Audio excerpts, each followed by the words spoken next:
Bonjour, c'est Ursule encore. On est le 11 juin 2020.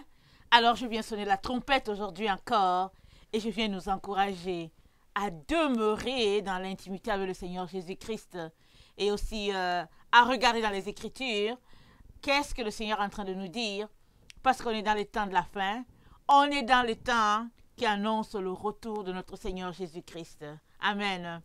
Et on ne peut pas ignorer tout ce qui se passe sur la terre. Amen. Ce serait vraiment être insensé de ne pas s'arrêter sur ces choses-là. Amen. Dieu est amour et il nous informe, il nous enseigne.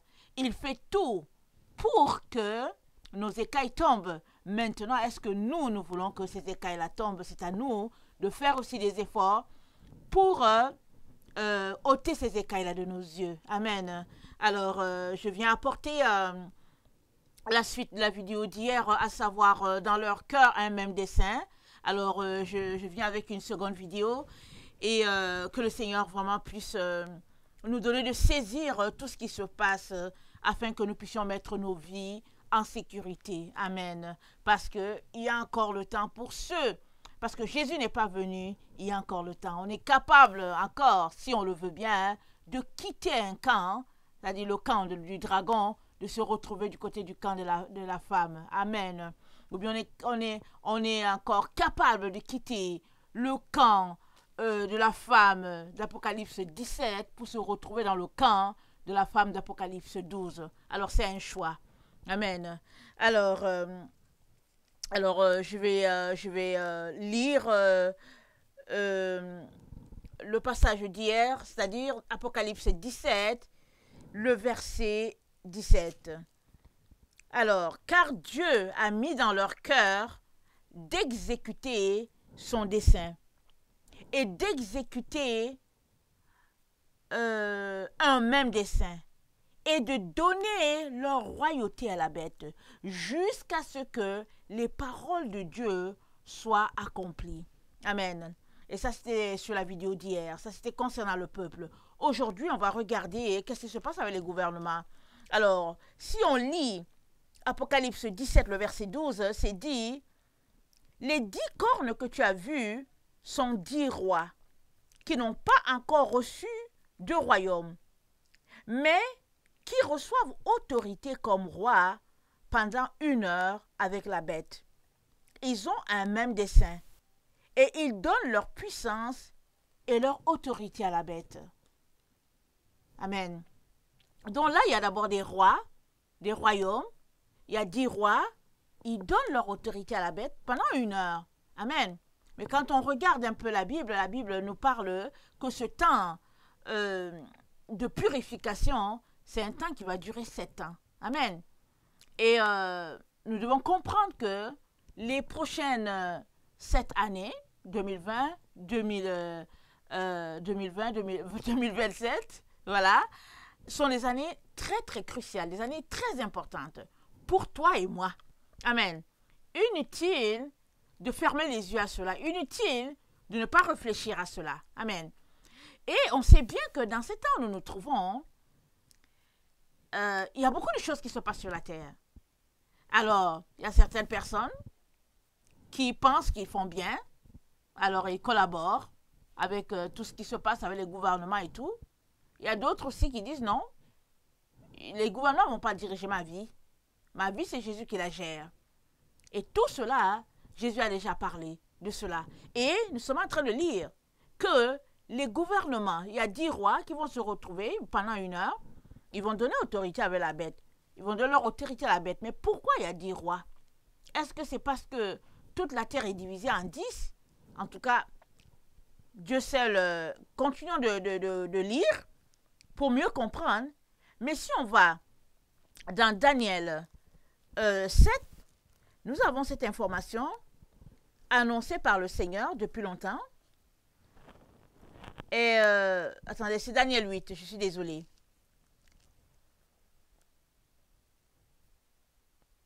Je vais commencer à lire le verset 9. De l'une d'elles, c'est-à-dire des 4 royaumes, parce que le 4e, c'est le dernier. Amen. Je ne vais pas commencer vers le début, mais c'est juste pour vous dire qu'on parle du 4e royaume, ok? Alors, le quatrième royaume, du quatrième royaume, sortira une petite corne. Et puis, cette petite corne s'est agrandie vers le midi, vers l'Orient, vers le plus beau des pays. Amen. Et elle s'éleva jusqu'à l'armée des cieux.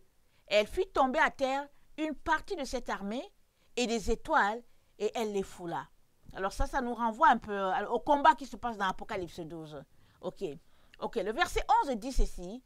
Elle s'éleva jusqu'au chef de l'armée, c'est-à-dire cette corne-là, lui enleva le sacrifice perpétuel et renversa le lieu de son sanctuaire. Le chef de l'armée, c'est, si on regarde bien, c'est celui loin de l'Éternel, celui qui va assurer la protection des enfants de Dieu à la fin. C'est dit, on va lire si vous voulez rapidement,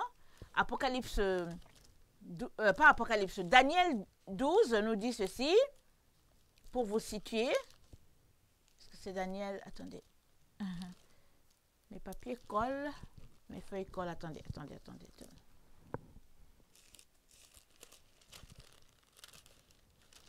Ok, Daniel 12 dit, en ce temps-là, se lèvera Michael, le grand chef, le défenseur des enfants de ton peuple.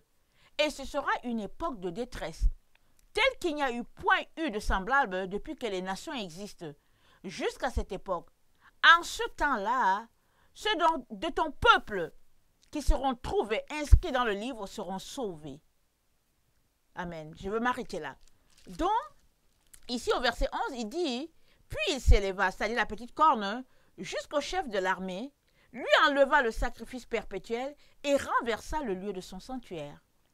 L'armée fut livrée avec le sacrifice perpétuel à cause du péché. La corne jeta la vérité par terre et réussit dans ses entreprises. Donc nous comprenons que il y aura, au fait, le groupe des résistants, des gens qui vont dire non, on ne se plie pas à ce que le gouvernement, tout ce qui est décidé, la petite corne, l'antichrist, les faux prophètes, tout ça. Il y a un groupe qui va dire non, nous on va marcher selon le Seigneur. Et il vient un temps, je pense que si on continue de lire, Daniel nous parle de 3 ans et demi. Un temps, des temps et la moitié d'un temps. Donc ils disent que ça fait 3 ans et demi. Alors après 3 ans et demi, l'antichrist va venir soumettre au fait ce groupe-là, en commençant par le messager de la fin. Il va les soumettre. C'est de ça ici que ça parle. Il dit, donc cette armée-là sera livrée avec le sacrifice perpétuel à cause du péché.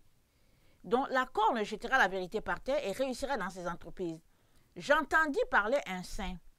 Et un autre saint dit à celui qui parlait, pendant combien de temps s'accomplira la vision sur le sacrifice perpétuel et sur le péché dévastateur? Jusqu'à quand le sanctuaire et l'armée seront-ils foulés? Et il me dit, 2300 jours et matins. Puis le sanctuaire sera purifié. C'est-à-dire, ça équivaut à 7 ans. Alors, on doit comprendre donc qu'il y aura 3 ans et demi où les témoins de la fin vont prophétiser pendant 3 ans et demi. Ils vont annoncer les oracles de Dieu sur la terre. Ils vont dire au peuple de retourner vers la vérité et ils seront combattus. Alors, quand on parle de l'armée, n'imaginez pas forcément les soldats dans leur tenue et tout. L'armée, c'est l'armée de Dieu. Les résistants, les gens qui disent non, nous ne marchons pas selon la chair. On refuse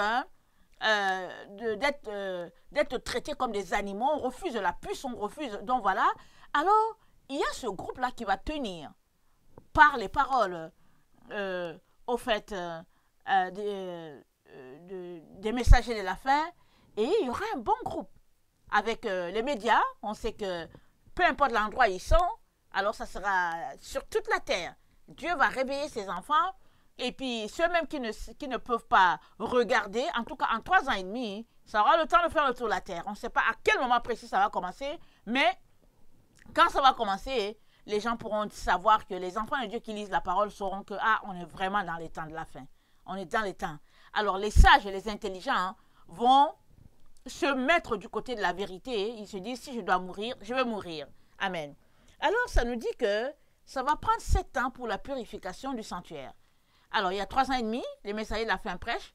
Et il y a les trois autres ans et demi, là, ce sera l'antichrist. Parce que quand il va tuer les messagers de la fin, il va s'asseoir sur le temple. Il va se proclamer lui-même Dieu et les gens vont l'adorer. Amen.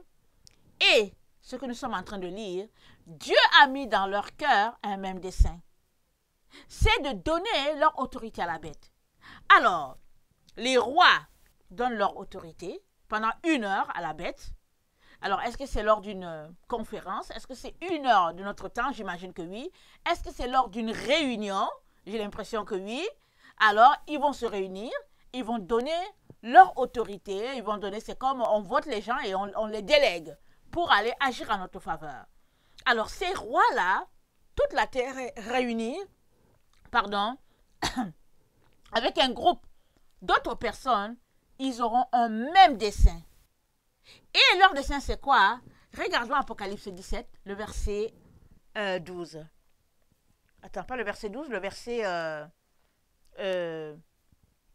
13. Excusez-moi. Excusez-moi. J'ai pris froid. Je viens de l'extérieur, j'ai pris froid. Alors, excusez, j'ai éternué. Alors, pardonnez-moi. Alors, Apocalypse 17, le verset 13, ça dit ceci. Ils ont un même dessein. Ils donnent leur puissance et leur autorité à la bête. Ça, c'est les rois. Verset 14.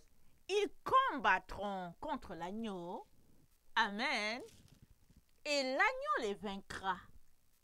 Parce qu'il est le Seigneur des seigneurs et le roi des rois. Et les appelés, les élus et les fidèles qui sont avec lui les vaincront aussi. Amen. C'est dit.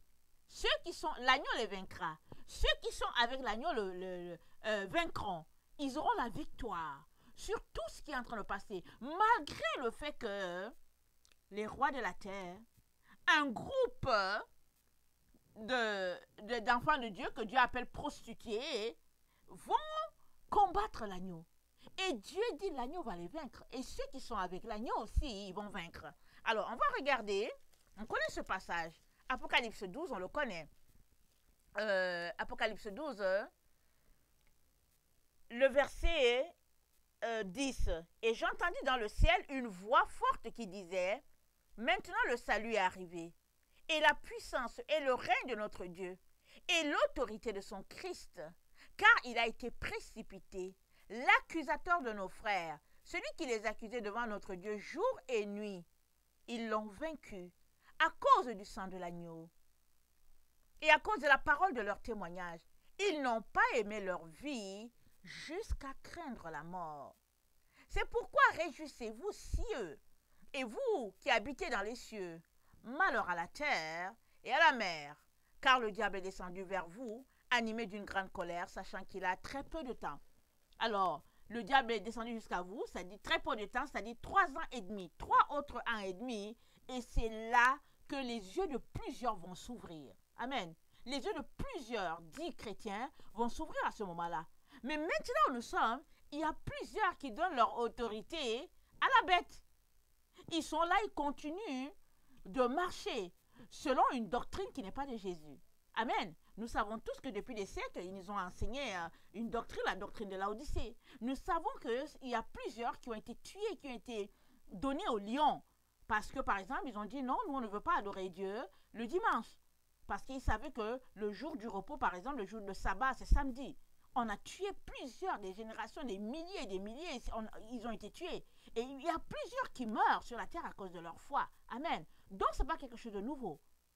Mais, ceux-là qui ne veulent pas, en fait, se tenir dans la vérité, alors qu'est-ce qu'ils font? Ils collaborent avec la bête. Ils collaborent avec le régime.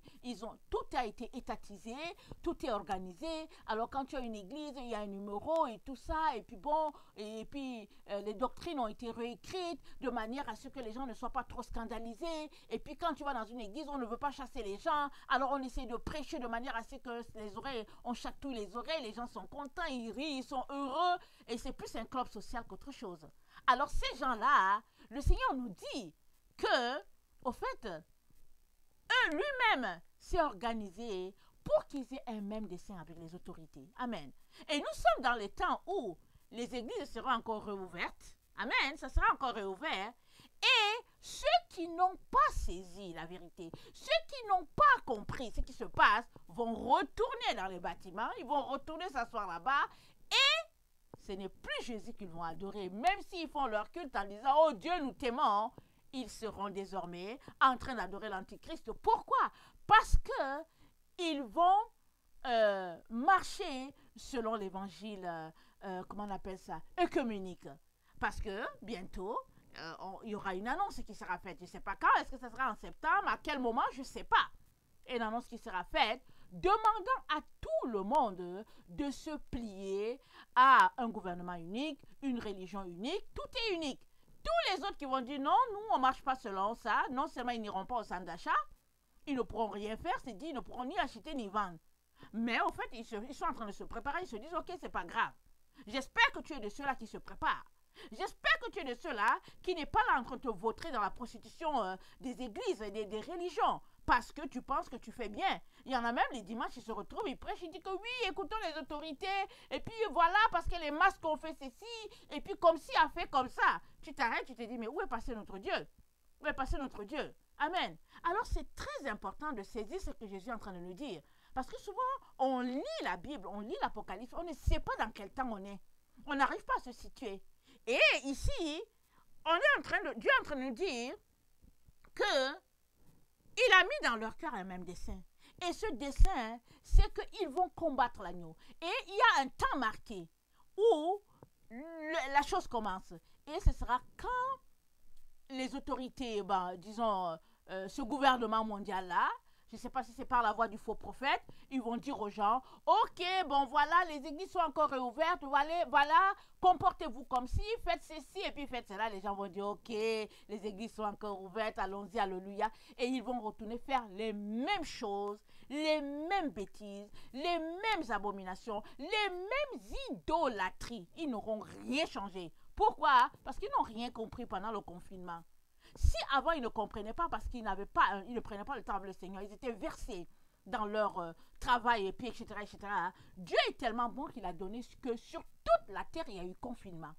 Alors c'était un test pour ce texte par ce gouvernement mondial là, parce que le gouvernement mondial est en train de savoir comment est-ce qu'ils vont faire régner leur terreur sur la terre.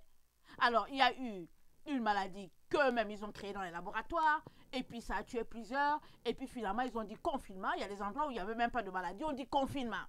C'est pour voir qui va se soumettre, qui ne va pas se soumettre, et puis c'est pour voir comment est-ce qu'ils vont s'organiser pour, au fait, régner sur la terre. De telle sorte que là où l'Antichrist sera, s'il dit aux gens qu'aujourd'hui c'est le jour où Dieu tue les chrétiens, tout le monde doit obéir. Tout le monde doit se plier.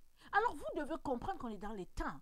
Parce que n'attendez pas que quelque chose d'extraordinaire se fasse ou bien quelque chose de descende du ciel de façon extraordinaire pour que vous disiez « Ah, on est dans ce temps-là ». Mais non, on est dans les temps de la fin. On est dans les temps qui annoncent le jugement de Dieu. Amen. La colère de Dieu va descendre sur les nations. Mais avant cela, sachez que ce grand jour terrible du Seigneur, ce n'est pas la grande tribulation. Non, ce n'est pas la grande tribulation. La grande tribulation, Dieu va le permettre comme un cadeau pour ses enfants parce que, au fait, comme ils n'écoutent pas, comme ils sont pris dans toutes sortes de séductions, alors la grande tribulation, pendant qu'elle va se passer, ceux-là qui ont quand même une lumière de Dieu vont, leurs yeux vont s'ouvrir, leur intelligence va s'allumer et ils vont comprendre que, oh, ici, là, je n'ai pas le choix, soit je meurs pour la cause de Christ, soit je collabore avec le régime, je prends le signe de la bête et puis je fonctionne normalement et puis bon, je vais aller en enfer.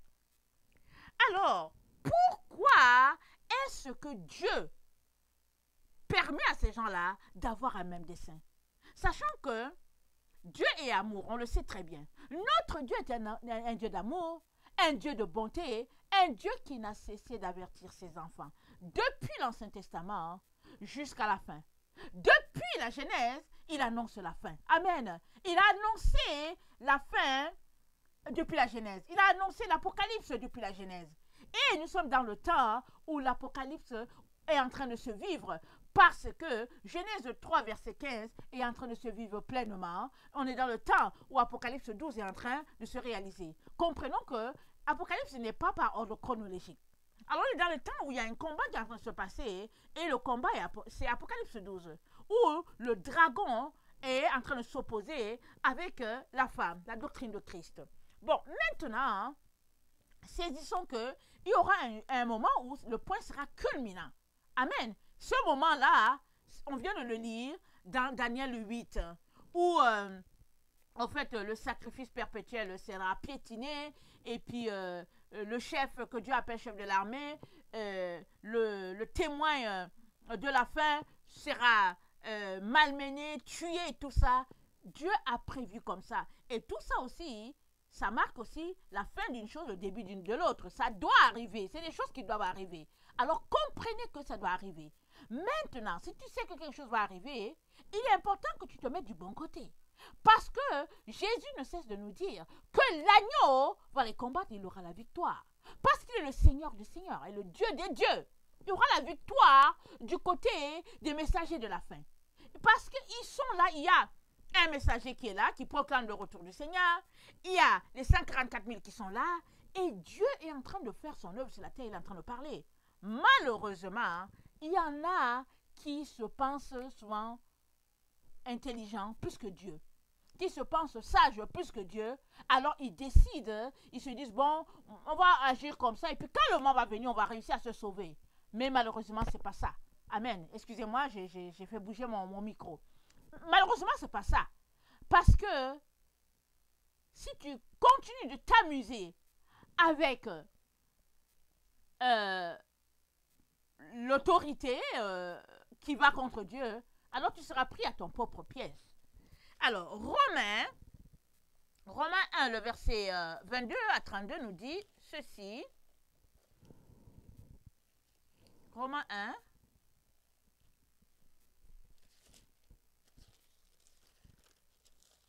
Le verset 22 à 32 nous dit ceci. C'est 21. Puisque, ayant connu Dieu, ils ne l'ont point glorifié comme Dieu, et ils ne lui ont point rendu grâce, mais ils se sont égarés dans leurs pensées, et leur cœur sans intelligence a été plongé dans les ténèbres. Leurs pensées les ont égarés, loin de Dieu. Et leur cœur sans intelligence les a plongés dans les ténèbres. Tu as beau leur parler, tu as beau les réveiller, leur pensée les a conduits loin de Dieu. Se vantant d'être sages, verset 22, ils sont devenus fous. Et ils ont changé la gloire de Dieu, incorruptible en image représentant l'homme corruptible, les oiseaux, les quadrupèdes et les reptiles. On va s'arrêter là. Souvent, quand on lit ce passage, on pense aux homosexuels, les gens qui ont changé leur sexe, les travestis. On pense à tout ce groupe de personnes-là. Mais, lisons bien. C'est dit, ils ont changé la gloire de Dieu, incorruptible en image représentant l'homme corruptible. Ici, Dieu est en train de nous dire, il y en a qui ne craignent plus Dieu. Ils craignent les hommes. Quand un homme parle, ils tremblent. Et ils se plient aux hommes. Ils n'ont tellement pas de crainte de Dieu au fait qu'ils craignent les hommes. Et il suffit d'aller dans nos églises, on va voir ce qui se passe. Les gens n'ont aucun respect de Dieu. Ils viennent, ils font un culte pendant 2 heures, mais ils le font selon la pensée humaine. Il n'y a rien de spirituel dans ce qu'ils font. Et puis ils rabrouent Dieu, ils rabaissent Dieu. Dieu a beau leur parler, non, non, non, Dieu n'a pas de place. C'est eux et c'est eux. C'est ici, ça parle de cela. Amen. Alors, c'est dit le verset 24, c'est pourquoi Dieu les a livrés à l'impureté, selon les convoitises de leur cœur, en sorte qu'ils déshonorent eux-mêmes leur propre corps. Alors, on peut comprendre ça en disant qu'ils déshonorent leur propre corps, en pensant qu'ils se prostituent dans le corps, et puis bon, qu'ils changent de sexe et tout. Mais ils déshonorent Dieu dans leur propre corps, en ce sens que leur corps, c'est le temple du Saint-Esprit. Au lieu d'honorer Dieu, de le glorifier dans leur corps, de lui rendre un culte digne de ce nom, ils donnent le culte à un Dieu. Ils donnent un culte à un homme. Ils prêtent allégeance aux hommes. Ils sont là, ils font les courbettes devant les hommes. Ils craignent les hommes. Ils savent très bien, par exemple, que ici, là, c'est du faux. Ils savent très bien que cette personne-là marche dans le péché. Mais c'est pas grave. Ils lui pardonnent. Et puis, ils sont là, ils collaborent avec la saleté. Et Dieu les a livrés. Dieu les livre. Puisqu'ils n'ont pas de crainte de Dieu. Et qu'ils craignent les hommes, alors Dieu les livre. Alors, verset 25. Eux qui ont changé la vérité de Dieu en mensonge. Ils ont changé la vérité de Dieu. Dieu dit quelque chose, ils traitent ça de mensonge. Qui ont adoré et servi la créature au lieu du Créateur qui est béni éternellement. C'est pourquoi le verset 26, Dieu les a livrés à des passions infâmes. Il les a livrés et leurs femmes ont changé d'usage naturel en celui qui est contre nature. Dieu les a livrés. Il livre chacun selon le penchant de son cœur. Amen. Alors, il suffit de regarder autour de nous, ou bien de côtoyer nos églises aujourd'hui. Allons-y, faisons les pas, faisons les visites dans nos églises. Peu importe la dénomination. Les gens sont portés vers les hommes. Il y a même des églises où c'est des hommes, disons des anciens, qui se disent anciens, qui sont l'autorité du pasteur. Et le pasteur s'y plie. Il les appelle son autorité. Si bien que ce n'est plus Dieu qui est l'autorité du pasteur, c'est les hommes. Et ces hommes, au lieu de trembler, de pleurer devant Dieu pour dire non, Seigneur, on n'est pas l'autorité de notre pasteur, ils sont contents, ils sont l'autorité du pasteur, ils sont heureux.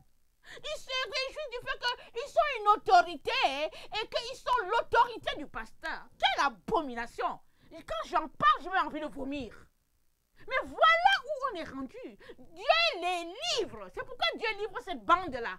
Il livre ce groupe de personnes sur la terre qui ne savent même pas qui est leur Dieu. Ils sont perdus dans leurs pensées. Ils sont devenus fous. Alors Dieu les livre. Alors, puisqu'ils n'ont pas connu Dieu, puisqu'ils ne veulent pas obéir à Dieu, alors il leur donne un même dessein avec les autorités, avec les gouvernements de la terre. Il leur donne un même dessein. Et leur dessein, c'est de combattre l'agneau. Apocalypse 17, verset 14.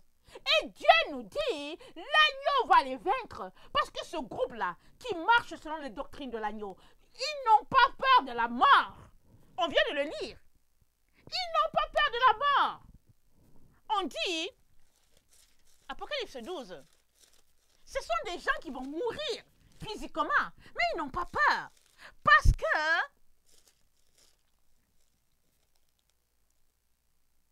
le verset 11, ils l'ont vaincu à cause du sang de l'agneau, à cause de la parole de leur témoignage. Ils n'ont pas aimé leur vie jusqu'à craindre la mort.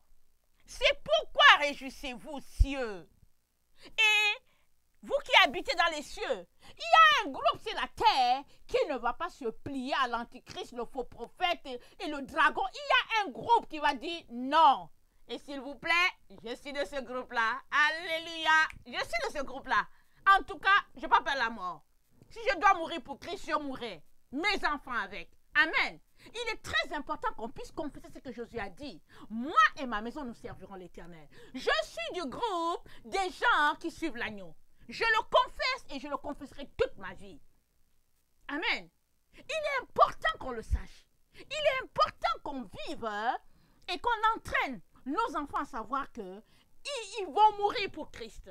S'il arrive qu'ils ne meurent pas, bon, Dieu aura choisi qu'ils ne puissent pas mourir. Mais ils doivent savoir que si tu marches avec Christ, tu dois mourir. De toutes les manières, Jésus l'a dit. Il dit, si quelqu'un veut venir après moi, qu'il renonce à lui-même. Renoncer à toi, c'est quoi? C'est mourir. Mais plusieurs ne veulent pas mourir. Ils se font des gens qui sont corrects. Ils sont dans un groupe, ils sont dans l'autre, remplis d'hypocrisie, incapables de décider pour eux-mêmes, incapables de parler pour la vérité. Et ils sont là, quand ils voient la vérité, ils jouent au serpent, ils sont là. Non, Jésus, et puis on vient de lire, Dieu les a livrés. Alors si tu es dans ce groupe de serpents, je t'ordonne de sortir de là. Parce que tu vas périr loin de Dieu avec l'antichrist, le faux prophète, le dragon, périr. Tu seras avec eux. Il est très important que tu le saches dès maintenant. Règle ton problème d'hypocrisie. Règle ton problème de mensonge. Règle ton problème de caméléon. S'il te plaît. S'il te plaît.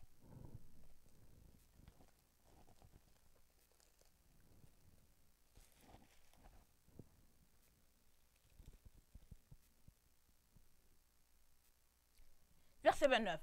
Étant rempli de toute espèce d'injustice, de méchanceté, de cupidité, de malice, plein d'envie, de meurtre, querelle, ruse, malignité, rapporteur, médisant, impie, arrogant, hautain, fanfaron, ingénieux du mal, rebelles à leurs parents, dépourvus d'intelligence, de loyauté, d'affection naturelle et de miséricorde, et bien qu'ils connaissent le jugement de Dieu, déclarant dignes de mort ceux qui commettent de telles choses. Non seulement ils les font, mais ils approuvent ceux qui les font. Voilà pourquoi Dieu met dans leur cœur un même dessein, avec les autorités en place, les autorités de la terre. Leur dessein, c'est de combattre l'agneau. Et ils sont livrés. Puisqu'ils ne veulent pas faire ce que Dieu dit, depuis des années, depuis leur temps sur la terre, ils ne veulent pas. Ils veulent juste les honneurs des humains. Ils sont là, ils veulent des titres dans les églises. Ils sont là, ils se baladent. Ils font toutes sortes d'histoires. Tu les regardes, tu te dis, mais c'est quoi? Amen. Et Dieu les livre. C'est le temps de la justice. Et le jugement commence dans la maison de Dieu. Mais il y en a plusieurs sur la terre. Je ne sais pas si vous avez remarqué. Écoutez, je vais vous dire une chose. Mon grand-père était pasteur. Et mon père a été ancien. Parce que mon père, il travaillait, mais il a été ancien dans l'église. Ok? Et puis bon, ma mère, toute ma famille, dans l'église, on a toujours fait les services pour le Seigneur. Mais il y a si bien que je connais ce milieu. Il y a des gens, leur accomplissement, c'est d'être ancien. Une fois qu'ils sont devenus anciens, alors non, c'est le paradis. Alors ils ont tout. Parce que pour devenir par exemple pasteur, il faut aller dans une école, etc., etc. Il y a les gens qui ne vont pas là-bas. Mais une fois qu'ils sont anciens, bon, ils ont gagné la palme d'or. Mais si tu es dans cet esprit-là, sors de là. Sors de là. Parce que celui qui est appelé ancien, il est, entre guillemets, celui qu'on appelait évêque du temps des apôtres. Et il est évêque pourquoi? Il est évêque pour enseigner, pour conduire le peuple dans la vérité, dans la droiture. Il est appelé à communiquer Christ. Et lui-même, il est appelé à vivre comme Christ. Il est appelé à être un petit Christ. Mais les anciens aujourd'hui, si tu les regardes, tu ne vois même pas Jésus en eux. Tu les regardes, tu ne sais même pas quoi dire. Souvent, tu les regardes, tu as juste envie de vomir. Parce que dès que tu les regardes, tu vois autre chose. Et voilà où le peuple de Dieu est rendu. Voilà pourquoi Dieu fait le nettoyage. Alors il dit, eh bien, puisque vous ne voulez pas écouter ce que je vous dis, bon voilà, allez-y. Vous allez combattre contre l'agneau, et puis l'agneau va vous vaincre. C'est comme ça que nous devons comprendre Apocalypse 17. 2 Thessaloniciens 2, le verset 7 à 17. 2 Thessaloniciens 2,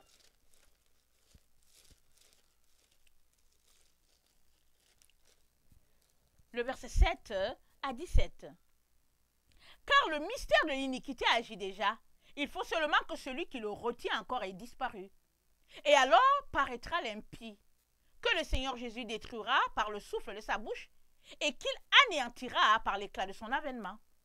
L'apparition de cet impie se fera par la puissance de Satan, avec toutes sortes de miracles de signes et de prodiges mensongers, et avec toutes les séductions de l'iniquité pour ceux qui périssent parce qu'ils n'ont pas reçu l'amour de la vérité pour être sauvés.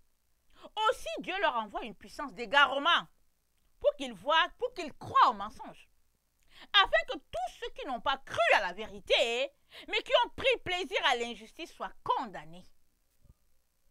Afin que tous ceux qui n'ont pas cru à la vérité, mais qui ont pris plaisir à l'injustice soient condamnés. Aussi Dieu leur envoie une puissance d'égarement pour qu'ils croient au mensonge. Alors il y a plusieurs, les enfants de Dieu qui vont se retrouver à croire au mensonge. Des autorités à croire au mensonge qui est véhiculé sur la terre. Il y en a qui sont des enfants de Dieu, mais tous les jours, ils s'asseyent devant la télévision pour écouter ce que leur président, leur ministre a dit. C'est devenu leur pasteur. Les autorités qui ne connaissent pas Dieu, ils font des points de presse et il y a les enfants de Dieu qui s'asseyent là des heures et des heures pour les écouter. C'est terrible. Et ce sont ces gens-là qui leur montrent le chemin. Mais la Bible est là pourquoi? Ton travail, c'est quoi? C'est de lire la parole de Dieu et de prier pour toi-même, pour les autres, et de prier pour que Dieu te garde en lui. Pour que tu ne succombes pas. Qu'est-ce qui fait que tu n'es pas en train de voir ce qui se passe spirituellement? C'est parce que tu es aveugle. C'est parce que les écailles sont sur tes yeux. Les écailles qui étaient sur les yeux de Paul sont sur tes yeux. Rappelle-toi, Paul était un intellectuel. Il était rempli d'orgueil, il était fougueux, il tuait les enfants de Dieu. Jusqu'au jour où Jésus l'a attrapé sur le chemin de Damas. Et les écailles sont tombées. Et Paul a pu voir. Quand tu lis ses écrits, tu vois quelqu'un qui a été converti. Quelqu'un qui est tout petit devant ce Jésus. Et ces écailles-là sont dans les yeux de plusieurs enfants de Dieu aujourd'hui. Ils sont intellectuels, ils sont riches, ils se vantent de ceci, ils se vantent de cela, ils écrasent tout le monde, ils sont les dieux sur d'autres personnes. Alors Dieu les livre. Et je viens t'encourager, mon frère, ma soeur, à tout faire pour sortir de là. Tu n'as pas beaucoup de temps, hein? Tu ferais bien de fuir. Au lieu de rester là, tu ne sais pas comment dire aux gens que tu vas les quitter. Et puis tu es là dans le groupe, tu dis tu te tiens ensemble et tout. Le salut, il est individuel. Il est individuel, il n'est pas collectif. Ne compte pas sur moi. Merci. Je suis avec mon Jésus. Que le Seigneur bénisse sa parole. Qu'il nous donne vraiment de réaliser dans le temps dans lequel nous sommes. On n'a pas marché des années avec Jésus pour finir avec le dragon, l'antichrist et puis le faux prophète. Réfléchissez pour vous-même. Est-ce que c'est compliqué? Ça ne l'est pas. Criez à Dieu, suppliez-le de vous aider à sortir de là. Au lieu d'être versé dans la séduction, de continuer à marcher. Vous savez que vous allez dans le trou, vous êtes toujours en train d'aller dans le trou. Vous convainquant que bon, ben Dieu est avec vous et puis que les autorités vont faire ceci. Mais on a lu dans Apocalypse 17, la prostituée, elle sera mangée par le dragon, par le système là, elle sera mangée. Quand ils auront fini d'exécuter tous les vrais enfants de Dieu, mais il n'y aura plus personne à exécuter, ils vont se tourner vers la prostituée et puis ils vont la manger. C'est ça qu'il dit. Tu ferais mieux de te positionner pour Jésus. C'est mieux de mourir pour Jésus parce que tu auras la gloire, tu vas revêtir l'habit blanc, que de rester là, collaborer avec le régime et finir séparé à tout jamais de Dieu. Et puis dans la honte éternelle.